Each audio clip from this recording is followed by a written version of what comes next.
Hello friends, welcome back to my channel. என்ன ருசிக்கலாம். நம்ம இன்றைக்கி பார்க்க போகிற ரெசிபி ரொம்பவே சூப்பரான டேஸ்டியான எக் ஃப்ரைட் ரைஸ். இது கொஞ்சம் வித்தியாசமாக இருக்குங்க. வாங்க எப்படி செய்யலான்னு பார்க்கலாம்.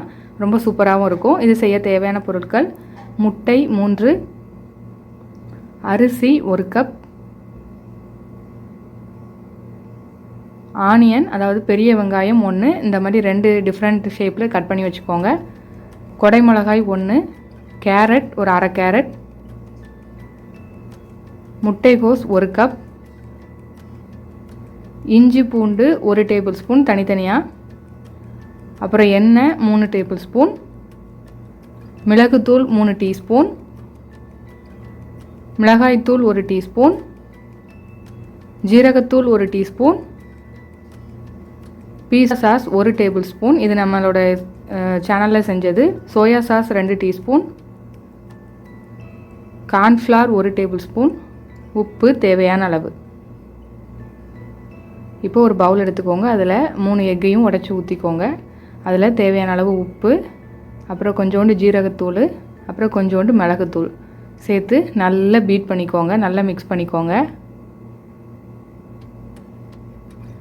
நல்லா மிக்ஸ் பண்ணதுக்கப்புறம் இப்போது ஒரு பாத்திரத்தில் தண்ணி ஊற்றி நல்லா பாயில் ஆனதும் அதில் ஒரு ஸ்டாண்ட் இல்லைன்னா ஒரு தட்டை கமத்தி போட்டு அதுக்கு மேலே அந்த எக்கு நம்ம மிக்ஸ் பண்ணி வச்சோம்ல, இதை வச்சு தனித்தனியாக அதுக்கு ஒரு மூடி போட்டு அதுக்கு மேலே ஒரு மூடி போட்டு இந்த மாதிரி ஒரு 10 நிமிஷம் குக் பண்ணி எடுத்துக்கோங்க.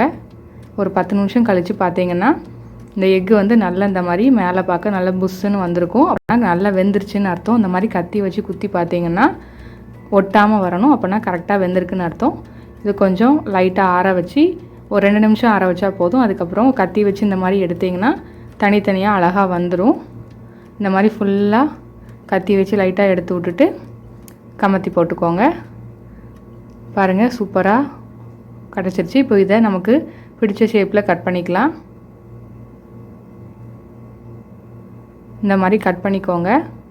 இந்த மாதிரி கட் பண்ணிவிட்டு பாருங்கள் எவ்வளோ சூப்பராக இருக்குது. சாஃப்டாக இருக்கும், ரொம்ப டேஸ்ட்டாக இருக்கும். இந்த மாதிரி செஞ்சு கொடுங்க வீட்டில் உள்ளவங்க எல்லாத்துக்கும்.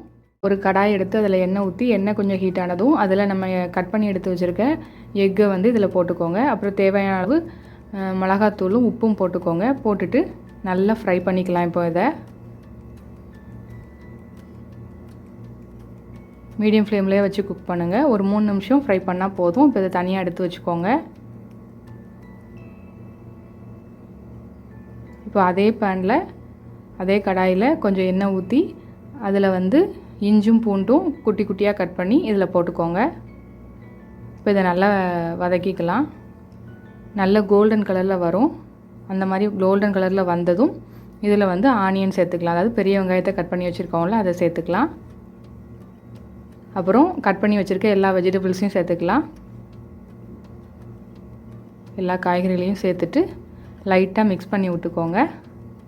மிக்ஸ் பண்ணி விட்டுட்டு அதுக்கப்புறம் உப்பு சேர்த்துட்டு மறுபடியும் நல்லா மிக்ஸ் பண்ணிக்கோங்க. இப்போது சாஸ் சேர்த்துக்கலாம். இது பீஸா சாஸ் நம்ம சேனலில் ஆல்ரெடி போஸ்ட் பண்ணியிருக்கோம். தேவைன்னா டிஸ்கிரிப்ஷன் பாக்ஸில் லிங்க் கொடுக்குறேன், செக் பண்ணிக்கோங்க. அப்புறம் சோயா சாஸ் சேர்த்து நல்லா மிக்ஸ் பண்ணி விட்ருங்க. அப்புறம் நம்ம ஃப்ரை பண்ணி வச்சுருக்க எக் க்யூப்ஸை இதில் சேர்த்துருங்க. சேர்த்துட்டு மறுபடியும் நல்லா மிக்ஸ் பண்ணிக்கோங்க. மீடியம் ஃப்ளேமில் வச்சே பண்ணுங்கள். நல்லா மிக்ஸ் பண்ணி விட்டுட்டு அப்புறம் கார்ன்ஃப்ளவர் மாவை கொஞ்சம் தண்ணியில் கரைச்சி இதில் சேர்த்துக்கோங்க. சேர்த்துட்டு லைட்டாக மிக்ஸ் பண்ணிக்கோங்க. இப்போது ஒரு 1/4 கப் அளவு தண்ணி சேர்த்துக்கலாம். சேர்த்துட்டு நல்லா மிக்ஸ் பண்ணி கொதிக்க விட்டுருங்க. நல்லா கொதித்து வரும். இந்த மாதிரி நல்லா கொதித்து வந்ததும் குக் பண்ணி வச்சுருக்கிற ரைஸை இதில் சேர்த்துடலாம். கொஞ்சம் உதிரியாக வர்ற மாதிரி ரைஸை குக் பண்ணி எடுத்துக்கோங்க. ரைஸை குக் பண்ண பிறகு ஆற வச்சு இதில் சேர்த்துக்கிட்டிங்கன்னா நல்லா உதிரியாக வரும். ஒரு தட்டில் போட்டு ஆற வச்சுக்கோங்க. இப்போ சேர்த்துட்டு மெதுவாக நல்லா மிக்ஸ் பண்ணி விட்டுக்கலாம். இப்போது தேவையான அளவு மிளகுத்தூள் சேர்த்து சர்வ் பண்ணிடலாம். பாருங்கள், சூப்பரான டேஸ்டியான எக் ஃப்ரைட் ரைஸ் ரெடி ஆகிடுச்சு. ரொம்ப சூப்பராக இருக்கும், கொஞ்சம் டிஃப்ரெண்ட்டாகவும் இருக்கும். கண்டிப்பாக ட்ரை பண்ணி பாருங்கள். இந்த ரெசிபி உங்களுக்கு பிடிச்சிருந்துச்சுன்னா லைக் பண்ணுங்கள், ஷேர் பண்ணுங்கள், கமெண்ட் பண்ணுங்கள். மறக்காமல் நம்ம என்ன ருசிக்கலாம் சேனலுக்கு சப்ஸ்கிரைப் பண்ணாதவங்க சப்ஸ்கிரைப் பண்ணி பக்கத்தில் ஒரு பெல் ஐக்கான் கிளிக் பண்ணி ஆளுங்கிற பட்டனை கிளிக் பண்ணிக்கோங்க. அப்போ தான் நம்மளோட ஃபியூச்சர் ரெசிபீஸ்லாம் உங்கள் நோட்டிஃபிகேஷன் லிங்க்கில் வரும். Thank you friends.